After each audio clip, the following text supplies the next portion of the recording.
For example ఎలాంటి తప్పులు అవ్వచ్చు సారీ చెప్పేంత ఇది వచ్చినప్పుడు?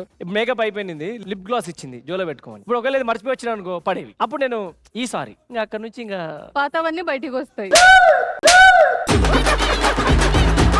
ఆవిడకన్నీ గుర్తుంటాయి నాకు తెలిసి. నాకు ఆవిడ చూస్తేనే అర్థమవుతుంది. ఆయన తప్పు చేసిన ప్రతిసారి ఏం చెప్తాడు? సారీ చెప్తారు. మళ్ళీ చేయను అంటాడు, మళ్ళీ అదే చేస్తారు. అయినా సారీ చెప్తే యాక్సెప్ట్ చేస్తారు. అది వైఫ్ అంటే. అంత మంచోళ్ళు వైఫ్స్ అంటే. మళ్ళీ ఎందుకు పెళ్లి చేసుకోవాలి ఇంకా? మంచోళ్ళు కదా, నువ్వు పెళ్లి చేసుకో. నాకు సారీ స్పెల్లింగ్ ఇంకా రాలేదు మాట. ఎవరైతే పెళ్లి చేసుకుంటారో వాళ్ళు నేర్పిస్తారు. తెలుసండి, అర్థమవుతుంది. Thank you. చిన్ని ఇసుక గూడు కట్టినా ఒకసారి ఇటు రండి. రాసి పెట్టినా ఆ ఫేస్ ఏంటి, ఎక్స్ప్రెషన్ ఏంటి, తీసుకెళ్ళడం అక్కడ బెంచ్ ఉందన్న సంగతి కూడా మర్చిపోయి దాని స్లిప్ అయిపోతుంది సారీ సారీ అని చెప్పి. అది మీలాంటి వాళ్ళు పెళ్లి చేసుకోవాలి యాక్చువల్లీ. మీరు రండి చెప్తా, మళ్ళీ ఒకసారి తీసుకెళ్తాడు. దేవుడు లేగానే సార్ ఫస్ట్ దేవుడా సుధీర్ అన్న పెళ్లి అయిపోవాలి. నా ఫస్ట్ కోరిక అదే. ఈ నెక్స్ట్ 2 months లో మీ పెళ్లి అవుతే దానికి నేనే కారణం.